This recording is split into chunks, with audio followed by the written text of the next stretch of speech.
Selamat Hari Kemerdekaan. Ini dia yang tergambar dari ribuan warga yang akan menggelar goes bersama di Makassar.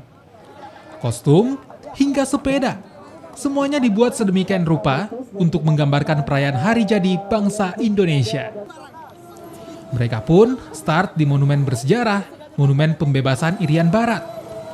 Lalu berkeliling kota Makassar sembari pawai dengan hiasan merah putih. Goes warga Makassar ini dilakukan untuk menyambut kemerdekaan Indonesia yang ke-75 tahun. Kenapa kita berpakaian begini? Ini cirinya kami, komunitas sepeda tua Makassar. Jadi setiap Agustus kami berpakaian ala pejuang. Kebetulan kami bikin masker sendiri.